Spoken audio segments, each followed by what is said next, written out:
The story for grandfather didn't really come to light until we started Reebok. When he was 15, he made his own spike running shoes. All his club mates, they said, you've got to make us a pair of those shoes. That's how his business started. Today's guest is Joe Foster, the man who turned a small family shoe workshop into Reebok, one of the biggest sports brands on the planet. From failure to rivalry to $1 billion breakthrough, this is his story. Jeff and I, we both did national service. When we came out, we saw J.W. Foster's as a failing company. I started to go out and sell our product. The guy would say, oh, nice product, that. Why should I buy Reebok? Well, I had no real reason to say you must have Reebok. It was then that I decided that we need to change. When Jane Fonda bought a pair of aerobic shoes to use in her exercise videos, all of a sudden we took off. From a $9 million company at that time up to $900 million in 4 years. My accountant, he said, you better register your name. And we thought of a lot of names and we made a list of 10. And I got to R-E-E-B-O-K, Reebok. Went back to the agent and said, look, we want this one. You lost your daughter to leukemia, your brother Jeff passing away to stomach cancer. How has that affected you in your life? You have to accept that life is what it is. When I go around talking and people say, what's the most important thing about running a company? And I say, well, there are three things. The first one is fun. You've got to have fun. The second is you've got to have more fun. And the third is it's got to be... Joe Foster, welcome to Sports Management Podcast. Thank you, Marcus. It's a pleasure. Yes, it is a pleasure indeed. So let's get on with it. Yes. Definitely. I don't like running and I'm a lousy shoemaker. That's how you start your book, Shoemaker. Exactly. And I want to learn more about Reebok, but also about you and your story. And I feel like there are three parts of your life: pre-Reebok, the Reebok area, and post-Reebok. So let's start from the beginning. You were born 1935 in Bolton, where you are right now, during the World War II. How was that like? Well, being born in Bolton in 1935, my memory is not that good about that time. And I was only 4 when 35, yeah, 39. So I was only 4 years old when World War II started. And, you know, okay, I'm running around and taking everything in, but you don't take in the real seriousness of anything like a war. In fact, it was a bit of an adventure for us because school stopped. There were no schools. The schools were closed, mainly because all the men who were the teachers, they were up that part of the war, and the school that I was at was taken over as, I think it was an air raid post. So the people who sort of responded to any air raids, they took over the building. We did have schooling, but that was done in sort of the homes of whatever teachers were left, and they were all women teachers. We had to go to their house, and we in sort of the best room. We were in there, so a group of us would get some education. But I mean, they worry now over here about the loss of education that COVID caused. But nobody ever talks about that sort of the lack of education during World War II. So we had obviously 6 years. I think towards the end of the war, schools opened again because once, of course, the Allies had moved into Europe and were sort of fighting their way through Europe, there was less opportunity for air raids or having to avoid those sort of problems. So what was the best thing? I think the best thing about this is we had double summertime. Double summertime meant, of course, as we're approaching now the change of clocks again, we're approaching that as autumn comes. Well, of course, in the spring we had summertime, so you lose an hour. Well, in the UK we had double summertime, so we lost 2 hours in different. So it was light. It was light all the way through the evenings. 11 o'clock at night before it sort of went dark. So as kids, we just were out in the streets, running about, playing football, doing all the things you would do, and it stays light till late. So that was a bit of an adventure. But then, of course, when it went dark, we had no street lighting. So it was totally dark because of the potential for bombers and things like that. What do I remember about that? I remember the air raid sirens because when I mean we're down to Manchester, we're within 10, 12 miles of Manchester, and the docks there and the ship canal, that was all under pressure and being bombed. And so it was a fairly regular occurrence at night that would get the air raid warnings that would come in. Everybody would either, well, I'd say for the first sort of 12, 18 months, people went into the shelters which had been built. Then after that, people just got fed up and didn't bother going in the shelters. They just said, oh, well, there'd been no bombs dropped on Bolton. Well, there actually was one that dropped on Bolton. And it was very near Foster's works, the J. Edward Foster, very near. In fact, it blew the glass window in of Foster's, and it landed on. You know what a chip shop is? No. Fish and chips. Ah, yes, yes. Yeah. Yeah, it landed. It actually landed on one of those and killed 6 people, and that was about, I would say, 40 meters away from the Foster's works, and so the window was blown in, and actually my father brought home a piece of shrapnel which had obviously gone through the window. So, and I don't know what happened to that piece of shrapnel. We had it for years, years and years. So I think that was the important. Also, of course, during that particular period, in 1943, by that time I was 8 years old, and just like COVID, nobody could go out. There was no holidays. Everybody stayed home, but we did have events, and the local sports arena sort of thing for us, the running track. We had events, and I won a race. And I won that race and I went for my prize, and I didn't get a football. No, I didn't get a football. This is when I got my dictionary, which is all in Shoemaker. The story's in there. I got my dictionary at that point, and that American dictionary, a Webster's dictionary, which was really quite important as life went on. But I got that, and I won a few races in those days. But like I say, I hate running. And it was probably about that time in life. My father was quite upset because, of course, they had a running shoe company, and I was pretty good. I won a few races. I did have an advantage, of course, because not many youngsters of my age would have spiked track shoes in 1943, but I had spiked track shoes. So they probably gave me 2 or 3 meters advantage on anybody else who was running in that same race. However, I won a few races, and I got my dictionary, and it served me well later on. But, and I think towards the end of the war, certainly in probably 44, late 44, we got schools again, and life started to become normalized, if you will. The lights came on just after the war, and it was a different world. Suddenly I had no memory of lights, street lighting. Now the street lighting comes on. So change of life, and okay.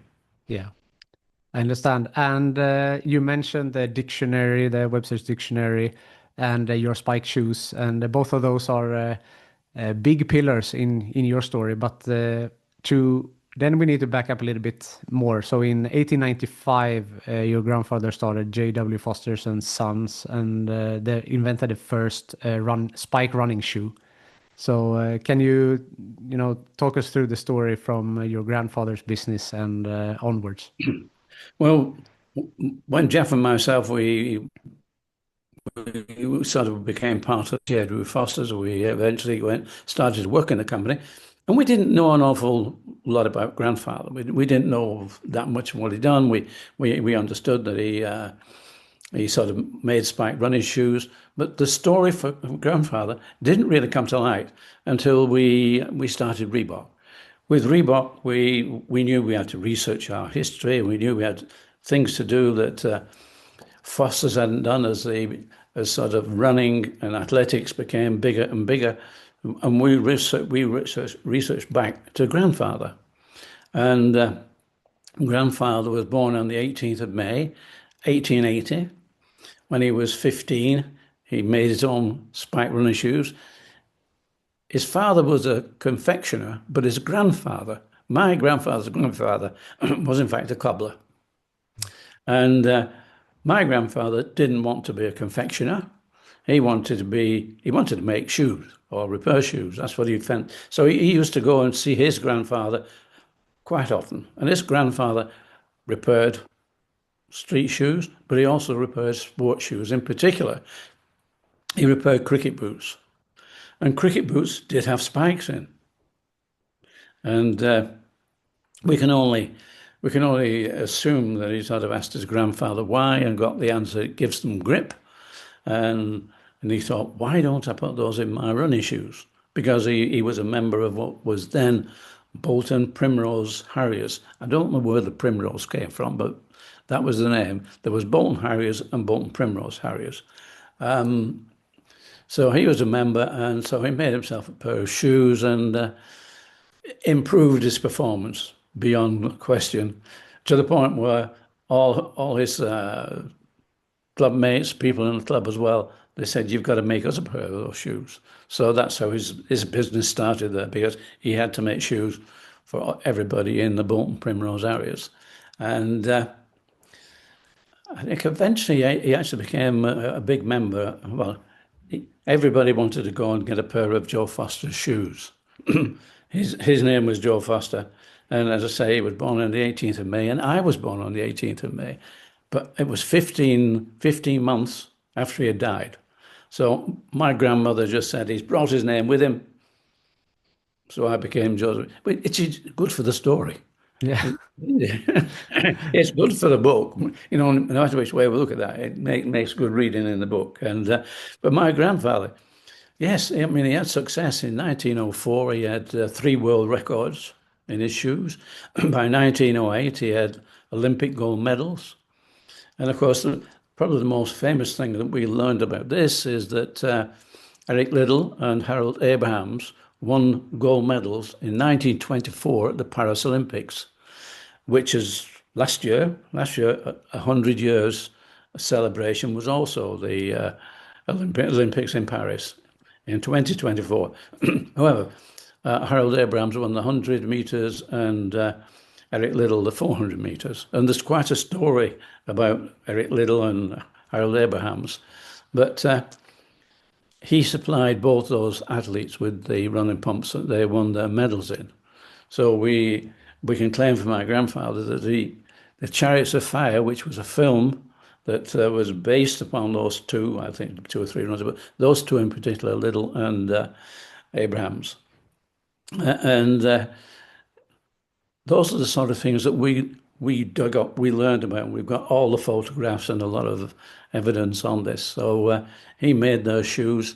So it's incredible. And more gold medals. Yeah. Yeah. I mean, Eric Liddell was very religious. His parents were missionaries. And he wouldn't run on a Sunday because he was religious. And that's when they held the 100 meters, which Abrahams won. Because most people said, had Liddell run the 100 meters as well as the 400 meters, he would have had 2 gold medals. So a lot of romantic story. Unfortunately for Eric Liddell, being a missionary, he was out in the Far East. And unfortunately, he died in a Japanese prisoner of war camp towards the end of the war. Because, and there's an organisation in Scotland, because he was a Scot, that sort of celebrates his life. So that was my grandfather, but my grandfather, unfortunately, I never met him. I'm 15 months after. In fact, I only had one live grandparent when I was born, and that was my grandmother, Mariah. And my mother was absolutely scared of her. She was quite a fierce woman. And because my mother didn't like the idea that I would be called Joe. I'm sure she had it, but unfortunately, she had no say. Grandmother came through. In fact, it was in tradition. My grandfather, he was Joseph William. My father was James William. My uncle was John William. My brother Jeffrey William, and I had a younger brother John William. So JW has sort of been in the family until until my generation, and then we didn't keep that tradition of JW. Mm. But Yeah.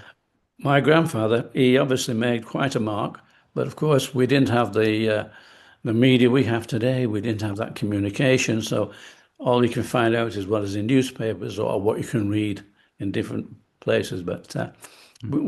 we do celebrate him quite a lot these days. And as we should, it's a great legacy. And as you said, he passed away before you were born. And was that at that time that your father and uncle took over J.W. Foster? Well, initially, Mariah, his wife, she took over the business and she ran it with her two sons. And it was really when she was becoming not quite as healthy, she handed it over to her sons, my uncle John and my father. And unfortunately, they did not get on together. They were arguing more than they were talking sense or business. A bit like Adi Dassler and Rudolf Dassler. Exactly. I was going to say that. What's going on with brothers and footwear companies? There's the Adidas and Puma, and in this case as well. Yeah, well, Adi Adi Dassler and Rudy Dassler, of course, they had some sense and they parted. So you got Adidas and you got Puma, and they were at each other's throats so much. They competed with each other so much that any other sports company in the world suffered because they were competing with each other so much that they just moved everything forward. And a lot of American companies, they just didn't grow. In the UK, of course, unfortunately, my father and uncle, they didn't separate. They just had two companies within one, and nothing happened. It was just they hadn't improved or changed the styles for 30 years. So that was really you say that was the worst point of the company, and they were going down. They didn't have representatives. They didn't realize that retail was coming. Sports shops were opening. They expected the sports shops to come to them, and of course slowly Adidas came in, Puma came in, and other companies, so that their business was going less and less and less, and they didn't respond to that. Yeah. And at this point, you decided that you didn't want to take over J.W. Foster because you didn't see it surviving in the long run. So you broke out and started your own. Exactly. It was, I mean, Jeff and I, we both did national service. Jeff went into the army and I went into the RAF. Jeff was in Germany and he saw Adidas, he saw Puma, and he'd seen that. And so when we both came out of the RAF, life is different. Before, we had a family, you had a father, your mother did everything, cooked your meals and did whatever. When you go into the armed forces, you've got to look after yourself. So you get a different change of mind. You see things in a different way. When we came out, we saw J.W. Foster's as a failing company. It was going down. And I did question my father and say, look, Dad, we need to change. We need to move this forward. We need to get some representative. We need to not just advertise in magazines. We need to get out there and do something and move our company forward. Didn't make any difference. All he said was, "Look, Joe, when your uncle goes and I go, this company will be yours. You can do what you like with the company." And my response to that was, "Look, Dad, the problem is that this company will be gone long before you are. And to be honest, we're not looking for you to go." Made no difference. And that's when Jeff and myself, we thought, well, where is the future? We couldn't see it in J.W. Foster's. We could only see that being a failure. We better be positive and take positive action rather than wait and wait and wait until it's too late. So we decided to go to college. At night, we went to college. There was a local college quite near to us, within 15 miles, Rossendale College, part of the shoemaking industry area in the UK. So we went to college and we learned a lot more about how to make shoes rather than what we learned on the factory floor at Foster's. All we knew was how to make those sort of shoes.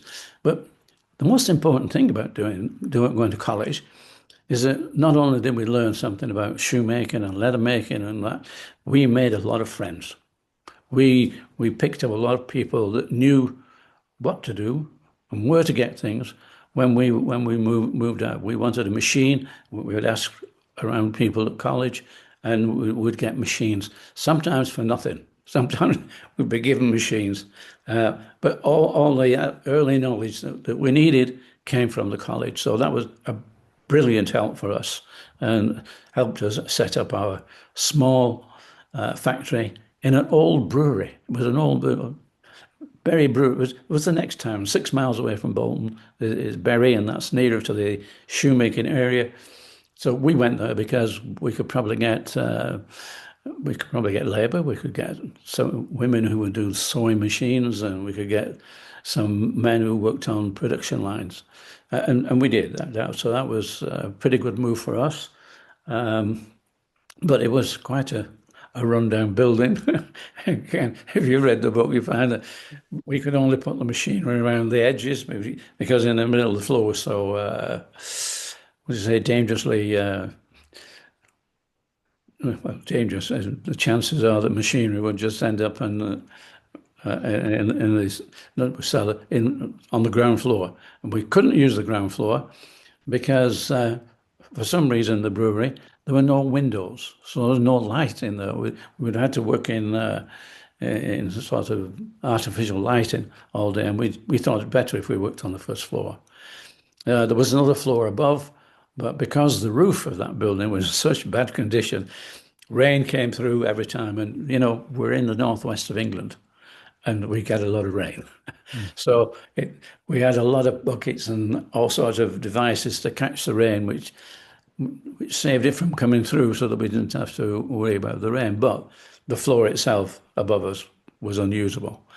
So that early start was interesting, and yeah, it got us started. We were young, and why not? We went into cycle shoes first, but we soon went into athletic shoes because only 2 years after we started our company, the Jedward Foster company went out of business. My uncle died, and the building they were in was compulsory purchase by the local authority, and now Bolton University stands there. So beneath Bolton University is the old Foster's factory. Wow. So this is around 1958, right? You're 23 years old. And it's you and Jeff starting this company. But you mentioned you had a brother. He's 12 years younger, I think. So he must be like 11. So he wasn't involved because he was too young, or did he take a role later on? He was too young at the time.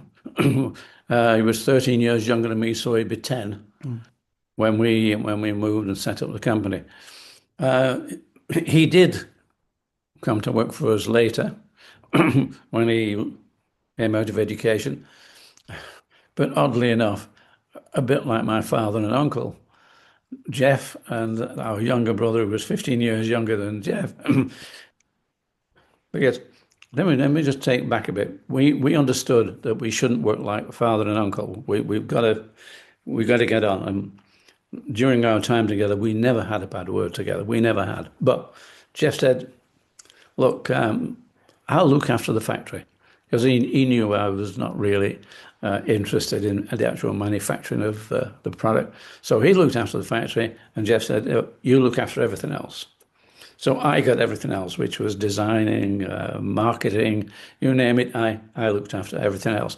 But running it separately like that, it was good. But when my younger brother John came, he came into the factory, and they just couldn't get on together. My brothers just working together did not work for them, and so eventually my brother left and went in other directions. Younger brother left and went in other directions. But for Jeff and myself, me doing what I did and he doing looking after the factory worked very well. And very soon, in fact, I started to do what I said that Foster should do. We should go out and sell our product. We should find so in a very unsuitable car. I started to travel, and in those days, the retail sports shops were quite small, run by ex-footballers or ex-athletes, whatever. And I used to call in, put my products out, and the guy would say, "Oh, nice product, that's great. Reebok. Why should I buy Reebok? I've got Adidas and I've got Dunlop. Why should I buy Reebok?"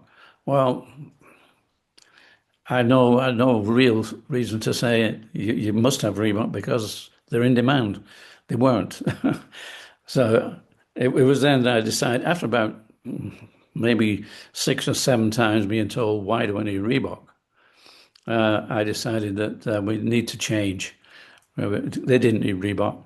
So very fortunately at that time, I think it still applies now, athletic clubs were all affiliated to the 3As, which is the Amateur Athletic Association. And in the UK, there's probably something like 400 clubs. And the 3As produced a handbook. The handbook had the name and address of every secretary of every club in the country.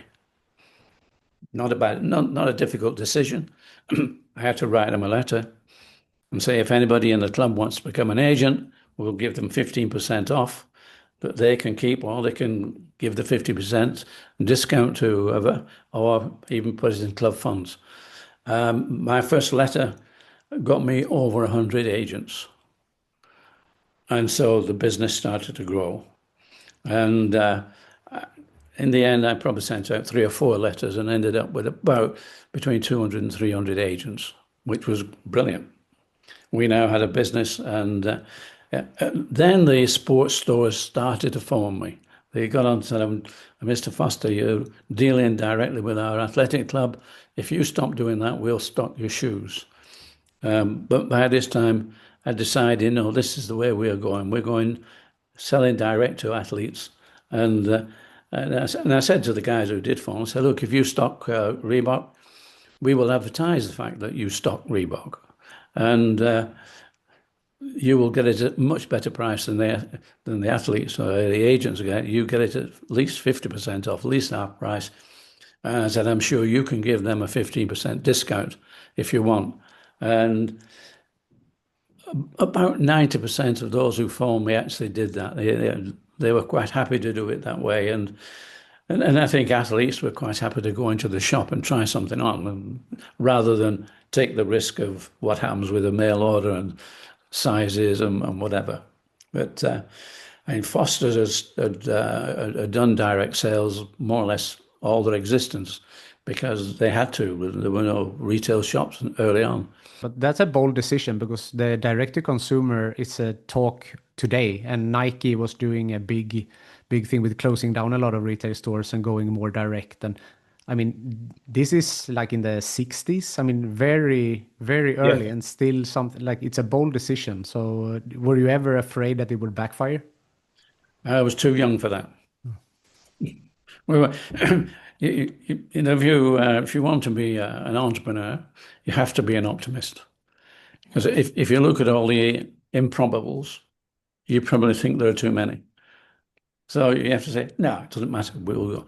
And sort of our attitude towards this was really developed through 2 major events. We started off as Mercury Sports Footwear, Yeah. and it was my accountant. He said, "Joe, you're doing very well. You're making some money. You better register your name." I was just 25 then, and 25 in 1960, and I'm thinking, why? Yeah, we were told the reason why you've got to do this, because if there's a dispute, you're going to be in trouble as to who owns the trademark. I tried to, but we found out that the Mercury name was already pre-registered by British Shoe Corporation, a very big organization. They were not using it, but they said, "Well, you can have it, but you have to pay us £1,000." And £1,000 for the name in those days. We had just set up our factory for £250. We'd managed to do it for 250, the whole factory. And of course, the bank, we know real records, so the bank wouldn't lend us. Not that we wanted to borrow that much from the bank. We couldn't borrow it from the family because we'd walked out on the family. So we were on our own. So what do we do? Well, the agent found out that we couldn't use Mercury, said you have to find a new name. But he said, don't bring me one, bring me 10. And that confused me. How could I give him 10 names? And that was a lottery as to which we could have. So we did. We sat around the table and we thought up a lot of names. Cheetah, I think we had that one. We had falcon. We were going down the animal, birds of prey, that area, and we made a list of 10.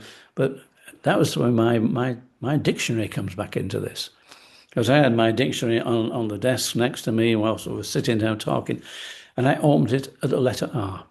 I have no reason, I just liked the letter R, for whatever it is, a nice, strong, and I opened that and started to go through, and you soon come across RE. RE is further near to the front of the R. And I got to REEBOK, Reebok, what's that? And it's a small South African gazelle. We're a running company. Gazelle. That's it. Top of the list. Went back to the agent and said, look, here's the 10 names. We want this one. Oh, he's a lawyer. He just said, well, maybe 2 weeks later, he came back. He'd gone through all the areas he had to check. And he said, Joe, you've got your wish. You can have Reebok. Just one caveat here, which the registrar has pointed out. If somebody makes shoes out of Reebok skin, you can't stop them. Well, we looked at that, thought of that, and thought, that will never happen. That will never happen. We're optimists. That won't happen. Okay, we'll take the name. But because there was this chance that somebody could make a shoe out of Reebok skin, the registrar, in his wisdom, put us in the B section of the register. Up to a month before, we didn't even know there was a register. So A section, B section, so what? Okay, no problem. However, the registrar did come back to us some 10 years later and said, we moved you into the A section of the register. And we said, okay, why is that? Well, they said, everybody now knows that Reebok is a sports shoe. So we're now in the A section. You're now in the A section. And the company started to take off. It's the early 1960s, and but it's also at this time that you're having your daughter Kay and son David. So did you feel like your priorities changed somehow during this time? I mean, being an entrepreneur in the early years and having two small kids, that's quite time consuming. Yeah, well, there were 5 years between the two kids, and a lot has changed in those 5 years. We, as I said, Jeff looked after the factory, that was okay, but I was doing everything else, which means that now I wasn't traveling the UK trying to sell the product. Okay, we were going out to meetings and we were doing, but our agents were the chief source. I can now think, well, how do we expand our business? How do we do this? How do we take it to the next stage? And it was a question of, okay, do we expand our product line? We're already doing rugby, which is rugby league, which I don't know if you know. Rugby league is against rugby union. Rugby league is a North of England sport, and I could call on them. They were local to me, so I could build that. And we more or less owned rugby league because everybody bought from us, and we had in the UK we owned the athletic scene because we'd made this direct selling. But when it came to football, this was Adidas owned that area. They had already come into the UK. They already owned Adidas. Adidas already owned football. And there was a question, well, what else can we move into? Do we do that or do we expand our territory? So we looked at Europe. No, 27, 28 languages and countries, different cultures, plus the fact that this was the home of Adidas and Puma. Why do we go there? So we look across at America, 3,000 miles. How do you go across to America? Big, big. We've got 450 million people. No, 350 million people. There were 400 million people in Europe at that time.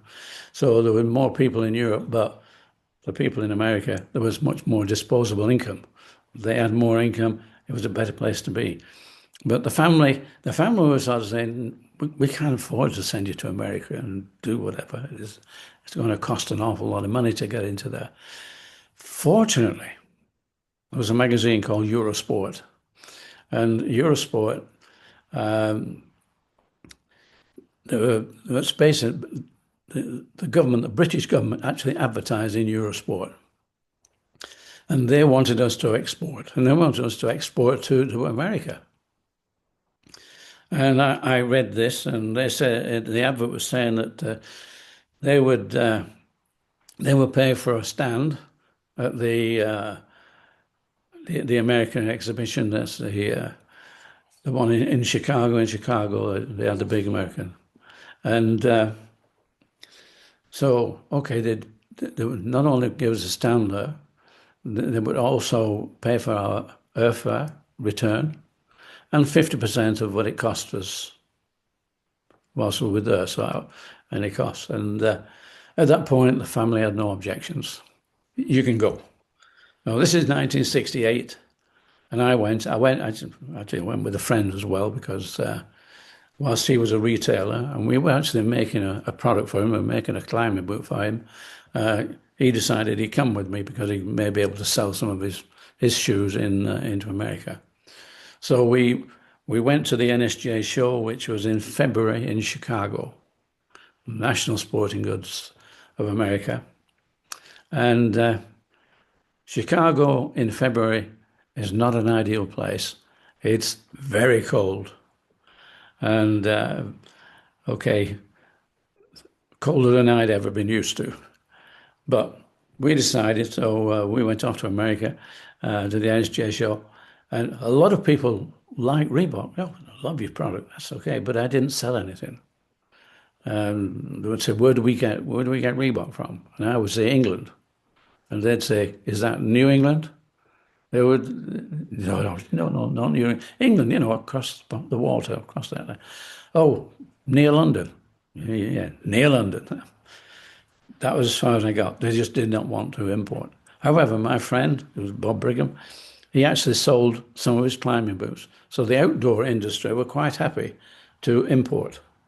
The sporting goods industry, they didn't want to. They wanted to buy it from local distribution. So the good thing that Bob got some orders because we were making his boots, so that did give us some work. However, this is 1968. And I went every year. Bob only went that once. But every year I go off to America in February. And to mention the fact that you mentioned children, my son was actually born in February. And it clashed every year, it clashed with the NSJ show. So I could never be there. And it was very difficult in those days to actually make contact. We didn't have anything that we have now. We didn't have the media we have now, and a phone call. You just had to wait. You had to put a call in and hope they would call you back from the exchange. So I was never able to. The only thing I could do is write postcards. And funnily enough, I still have those postcards, having written to people, and then I collected them up later. I still have those postcards dating back to what we're talking about now, the early 70s, late 80s, late 60s and early 70s. But I was away. The only one good point for my son was the fact that I went out and bought him a toy, an American toy, which you couldn't get in England. So he always had that to sort of brag about when he went back to school. Look what I've got. But but I was never there for his birthday. Mm. And this is from 1968, and it was 11 years before I actually got into America, 1979. And I got into America because running in America, running actually made Nike because it just grew. It's something that started and everybody wanted to go out. So many people just wanted a pair of shoes. That's all you needed, pair of shoes, pair of shorts, and you could go out training. And so many people started doing that that they started to organize races. And so you got 5Ks, 10Ks, half marathons, and eventually marathons. And so many people were doing this that Runners World decided, well, nearly everybody bought Runners World because it told you where the races were. It told you who won the races, and you could be number 100th in the race, but your name was there in print in Runner's World. So it became the Bible. And Bob Anderson, who was the editor and the owner, decided he could tell people which were the best shoes to buy. And firstly, he said Nike in the first year he did this, probably about 1976. Maybe even 75. And of course, this is great, but everybody then wanted to buy this number one shoe. This was the shoe. And there were millions of runners, and millions of them wanted this shoe. Unfortunately, for Phil Knight, he was importing the shoe from Asia. And the demand for millions of shoes, they couldn't meet it.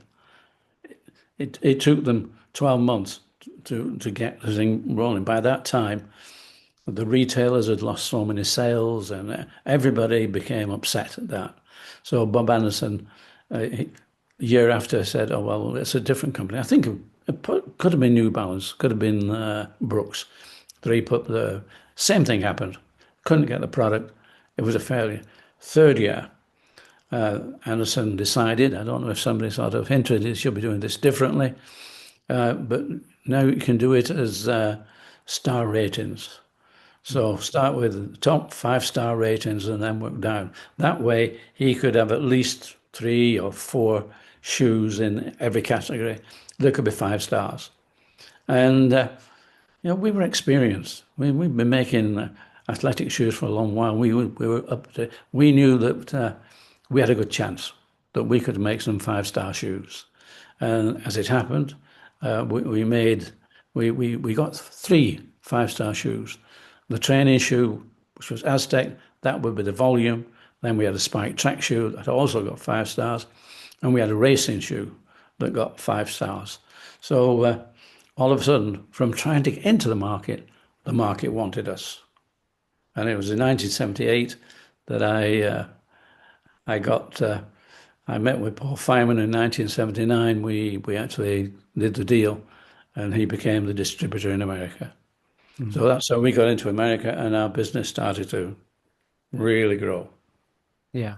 Yeah. I mean, you had an explosive growth after that, right? And breaking the $1 billion mark in 1987, netting $1.39 billion in net sales. So how were those years in during the 80s before you later retired in 89?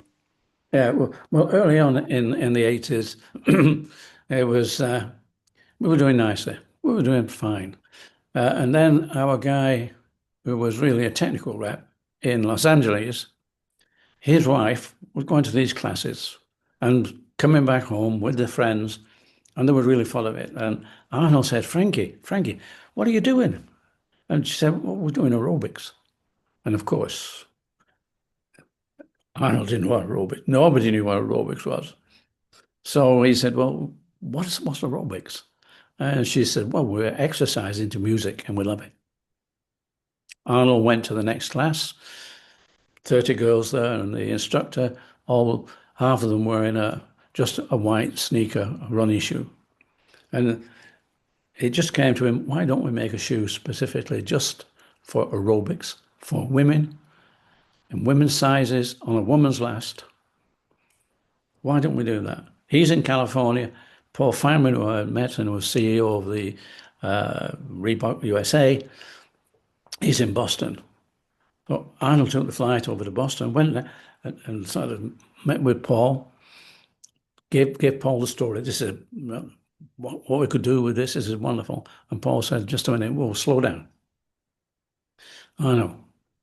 Why do we want to start making dancing shoes for girls? We're a running company and we're doing okay. Well, this is not what Arnold wanted to hear at all. But he did say, Arnold, just keep your eye on it, and if things move on, we'll do something and make some samples. Arnold wasn't happy. He went round to the back door to the production unit, and he met up with Steve Liggett, and he did a better job with Steve Liggett. He persuaded Steve that this is the future. This is the future. And Steve got him 200 samples of a shoe, just nice white on the woman's last, and got them to Arnold eventually. Arnold distributed them to the instructors down in LA. And when Jane Fonda went out and bought a pair of aerobic shoes to use in her exercise videos, all of a sudden we took off. From a $9 million company at that time, which is reasonable but small, we went up to 900 million in 4 years. And that was the big change. That was the big growth. That was the explosion. And the biggest problem wasn't money. Money was a bit of a problem, but we had to sort that one out. We had to bring somebody into the company who would supply the money. That meant giving stock and whatever. And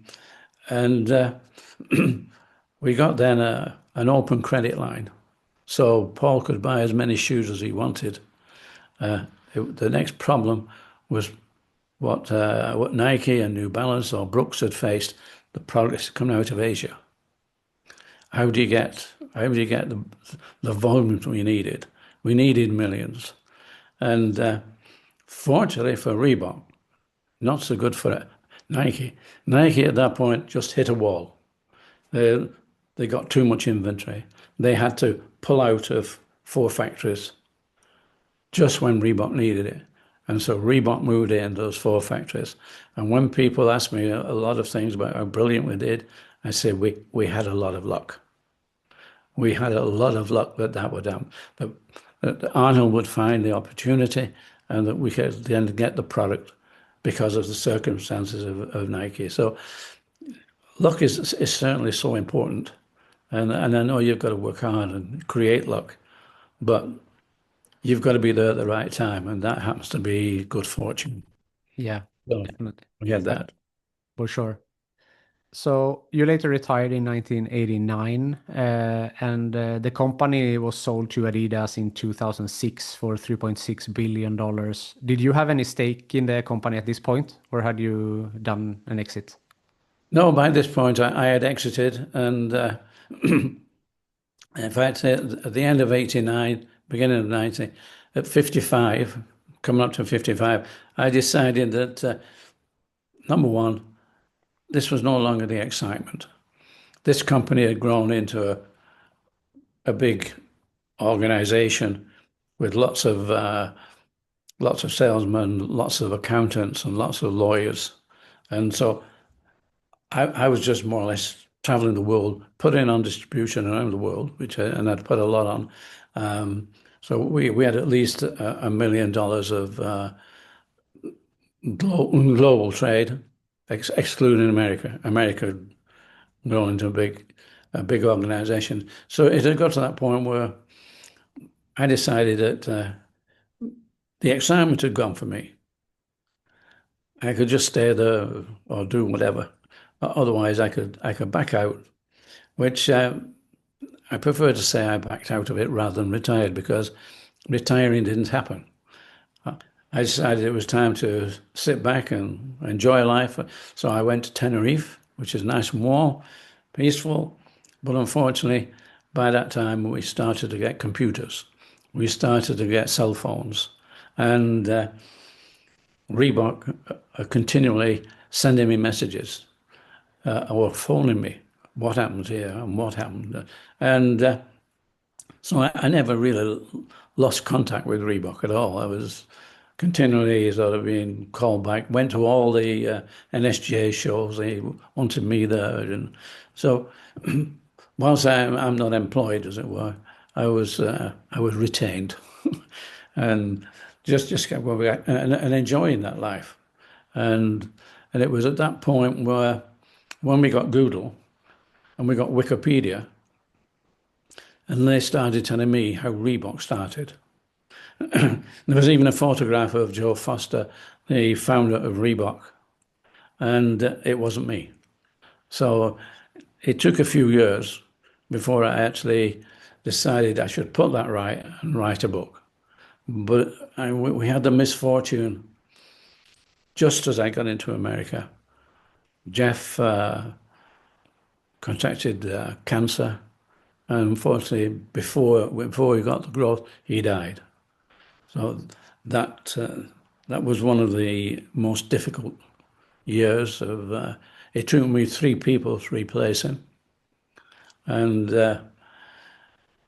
it changed completely. And at that point, I don't know if I would have backed out of the company at that point if Jeff had still been around. But I had to look for where do we go, and if I hadn't have accepted to bring in Pentland, we wouldn't have had the product. And if we couldn't get the product, would Reebok be where it is today? Because I often get asked the question, do you have regrets? And I say, well, there are a number of things that would have been different. And I don't know what they are because we didn't go that route. But we did overtake Adidas. We did overtake Nike. We did become the number one sports footwear manufacturers globally, or sports footwear brand globally. And I said, well, what's the regret? It's the rest is just life and the uncertainties that come along, the things that happen. But Reebok became number one. Unfortunately, it did get sold to Adidas eventually, and Adidas, they paid a lot of money for it. You said unfortunately it was sold to Adidas, and I mean there has been battles with Adidas. You mentioned back in J.W. Foster that when they were scaling, that took a toll on your father's company.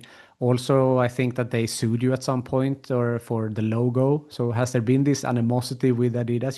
Did you not like that it in the end got sold to Adidas? Well, the thing is that the management that really took it from almost zero to number one is the same management were there, but that piece of slice of luck that came with aerobics, they they didn't really build. Well, they did build on it because they became very big in basketball, baseball, American football, and tennis. But they didn't know how to take that next step. What do we go? How do we keep things moving? And we had, well, Reebok had three or four different CEOs, and it didn't move forward. Yeah. There are many people will give you different various reasons why it didn't move forward, and Paul Feynman couldn't find the right person to take on the CEO job. So eventually, it was a matter that Reebok then plateaued. They stopped growing, plateaued, and the only thing that happens when you plateau is unless you've got something brilliant to really wind it up again, you start going down. And Adidas wanted the business that Reebok had developed in America. They wanted to get the American market. That was why they bought the company. They paid a lot of money for it. So what it's their company. It's their decisions. It didn't work for Reebok, but I mean, eventually, when Shaquille O'Neal had knocked on enough doors for Adidas and say, "Look, you're not building this company. Sell it to me." And I got somewhat slightly involved in that because people were saying, "What's Reebok worth now?" And they put it down at about $1 billion if you're lucky. It's worth about $1 billion. By that time, Nike was about 20 billion, and Adidas was something like 15 to 18 billion. They were enormous at that point. And so when Adidas was selling the company, there were three or four people. It was like blind offers. You put your offer in and send your offer in. And of course, ABG, their offer was 2.5 billion. Mm. And Adidas had bought it for 3.6 billion, I think, but it was 2.5 billion. Nobody was near. Nobody. So authentic ABG got the company, and Shaquille O'Neal got what he wanted. And since then, okay, a couple of false starts. Because ABG are a licensing group, so they give licenses for global. Some of those licenses work very well, some didn't work. Mm. And so they changed those around. I think they're more or less sorted now back in America and in Europe with, I think it's GB brands, the American distribution companies taking on, and that seems to be working nicely. Mm. Reebok have just come back into London with a new office, Mm. and we're down there in a few days' time to have a chat with them and do whatever. So we're probably nearer to the company these days than we've been for 15, 20 years, Mm. and which is very interesting and very good. And they're very open to joining in and saying, yes, come and have a chat and we'll do things. Meanwhile, Julie and I, we've been traveling the globe since publishing the Shoemaker and the story. We've been traveling the globe, and Reebok is doing very well in India, very well in Asia, very well in Australia. And in fact, this top that I'm wearing now was given to me in Australia Mm. when we were down there. They're a nice group. So I think Reebok is coming back in now, and we have a great history. For And sure. yeah, and they could work on that history, and it's good. We're a better history than any of the companies. Yeah. It's, so we're looking forward to after the next few years. We're still traveling. I've just turned 90, so it's keeping me alive. Yeah. I like that you took ownership of the history also, that you said that you saw some incorrect information and you wanted to share the real one. I like that. Oh yes, so we shared the real one, and they're now so proud of the fact that Reebok, they now call it Reebok invented the spike tracksuit. Um, the reason I wrote the book is that yes, Wikipedia and Google. So I said, basically said, yeah, the grandsons took over the business and changed the name. Well, we wanted to tell there's a bigger story than that, and the bigger story is a better story. But it's good, and we did. We had to change our name, but also we had to change our silhouette. We had two stripes and a T-bar, Mm. which Adidas, the lawyers sent us a letter to say they're infringing the three stripes. So again, instead of saying, "Oh dear, where do we go with this?" This is an opportunity. This is a challenge, but it's an opportunity. So we just changed our silhouette and came up with a better silhouette. We changed our name earlier and came up with a better name. So we looked at anything that was a challenge that seemed an objection or a problem. No, this is an opportunity. And I think if you're optimistic enough, and that's what it should be to be an entrepreneur, you just move around the problem. You Yeah. don't try and beat it down. You move around it and find your answers. For sure. I love that mentality. And you're an optimist, you're a positive person. At the same time, you have gone through a lot of loss in your family. Yeah. So you mentioned your brother Jeff passing away to stomach cancer. You lost your daughter to leukemia. Yes. You also lost your nephew. I think Jeff lost his son Ian, if I'm correct. That's And correct. Yes. and you mentioned that your uncle passed away also. So Quite that's young. Yes. quite young, yes. So a lot of loss in the very close family that happened way, way too early. So how has that affected you in your life? I think you accept life is what it is because I also lost my younger brother. He died when he was 54. The family really. I have type 2 diabetes, but I was diagnosed quite early. I think my grandfather, who died at 53, was type 2 diabetes. My younger brother died at 54, type 2 diabetes. My father at 69, probably also type 2. I think my uncle was about 59, something like that. But my great grandfather lived till he was 86. Hmm. So I think at that point, type 2 diabetes came into our genes somewhere. And but fortunately, as I say, I'm doing okay, and medication and science has sort of given me the opportunity to stay around. I also wondered because my mother in her early 80s had dementia. She she died at nearly 91. So that's my next target. My next target is to make 91, be the oldest. How does it work on me? I think you have to accept that life is what it is, and if you can change it, you try to. If you could, and if you could go back and have your daughter have some of the medication that now they can have for leukemia. My younger brother, he was certainly type 2. My older brother, no, he was very fit, but he had stomach cancer through, through being too fit because he went out and pushed himself every time. And he was physically sick at the end of every race and everything he did. And I'm sure that affected it. My grandfather was obviously, again, type 2 diabetes. But now we have some wonderful medication, and it's keeping me going. Yeah. So you mentioned that you are 90 and that your goal is 91. That's only 1 year. So how do That's the first goal. that's the first goal. Okay. The first goal. So how do you look at the rest of your life? You mentioned that you're traveling now and visiting different Reebok locations. So, but how do you look forward to the the time that is left? Well, I think I'm very fortunate. Unfortunately, when my daughter died, it destroyed my first wife. She couldn't really come to grips with that, and it drove us apart. It really drove us apart. And but I still wanted to work, and I'm still doing things. We did some property management in Tenerife because that's where I was enjoying life, and uh, and that's where I met Julie.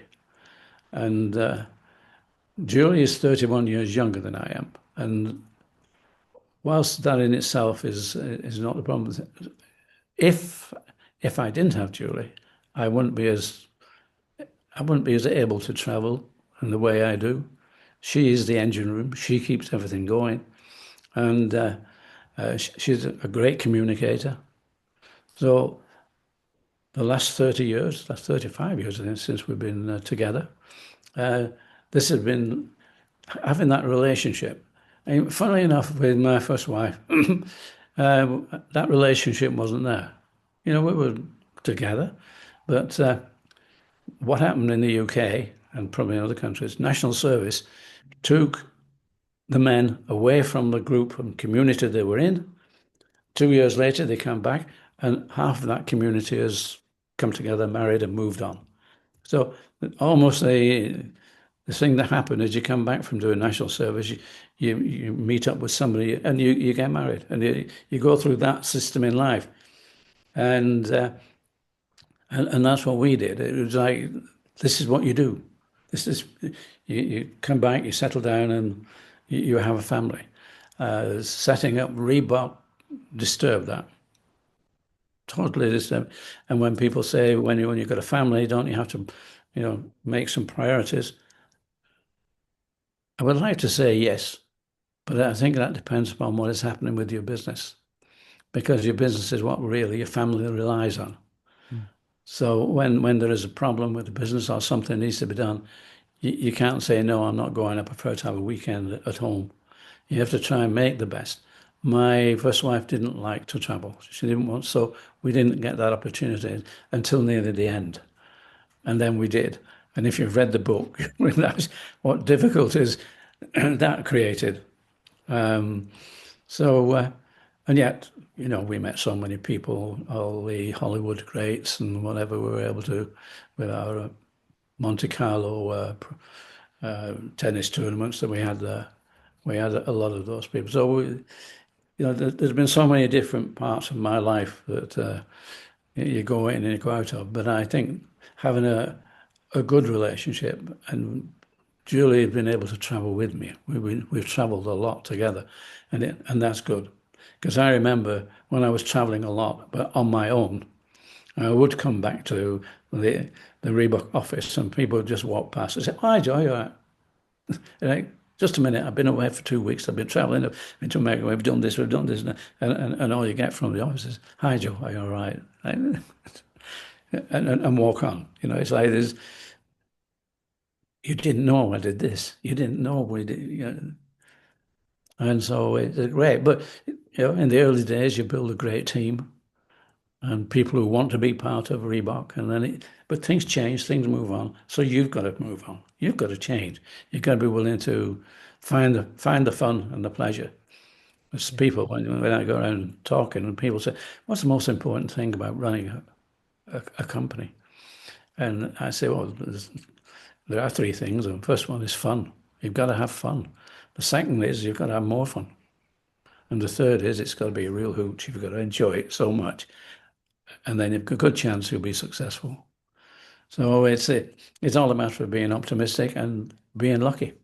Yeah. I like that. I had that as a question, your advice for entrepreneurs. So you had through great advice right there. I love that.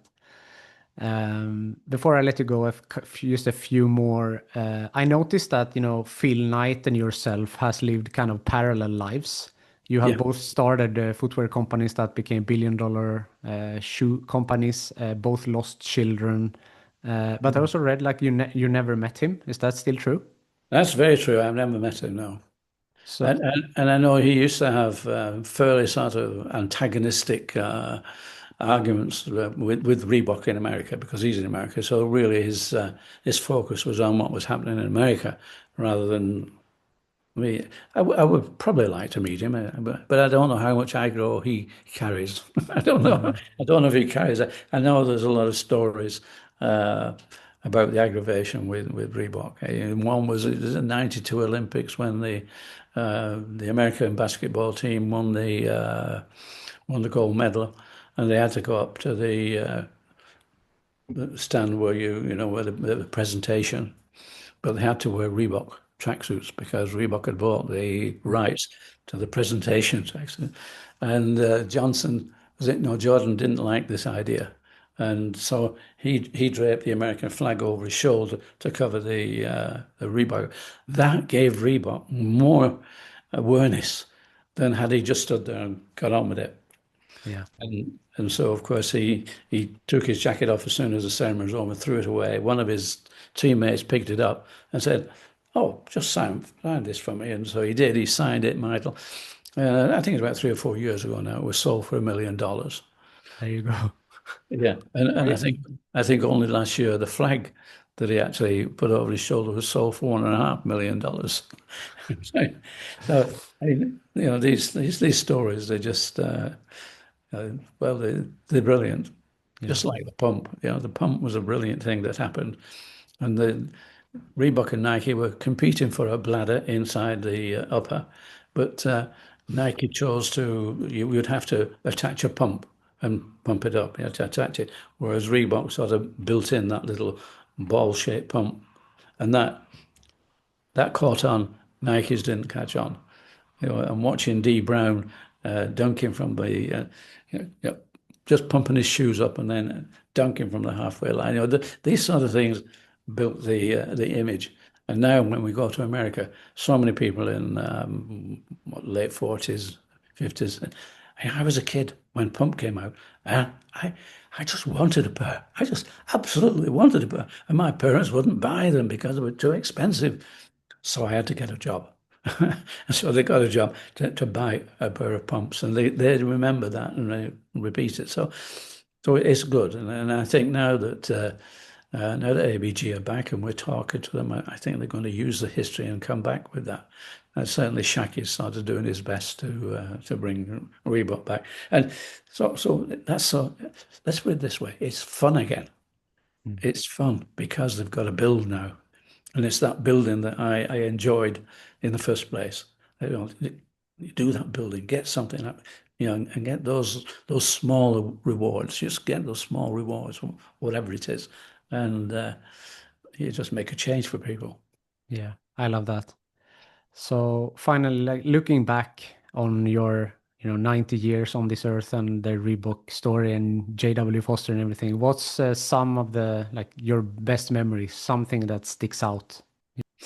Well, I think what sticks out is, of course, first of all, getting three shoes with a 5 star. That really pushed us into America. Then becoming number one.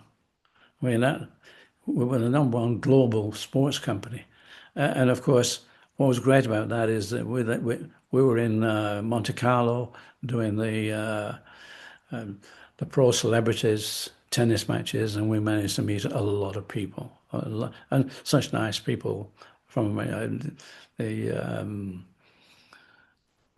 Roger Moore and Sean Connery was there. There were so many there, and I think there was 24 or more. I need to bring out my pieces of paper to tell all the different people that we met, but so many of them were so nice. They were great people to talk to, and they just pushed the company along and helped. And a lot of them did it for nothing. Now you've got to pay. Now the companies have got to go in there, they've got to pay. But no, it was great fun, and there was some very nice people to meet. Yeah, I'm sure.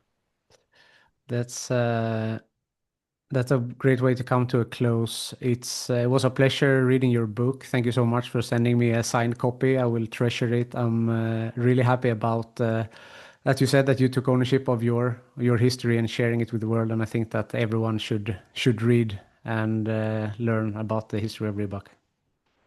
Well, thank you. It's been a pleasure. It really has been a pleasure, and yeah, we can get more people reading the book, and it it's not in vast amounts of people that read it, but we do get a lot of requests, and it's good. We had it published, but funnily enough, you don't get much assistance from the publishers. They've got so many books to get out there that you get probably 2 weeks of attention, and then that's it. You're on your own. Yeah. But a lot of people, and a lot of people seem to like it.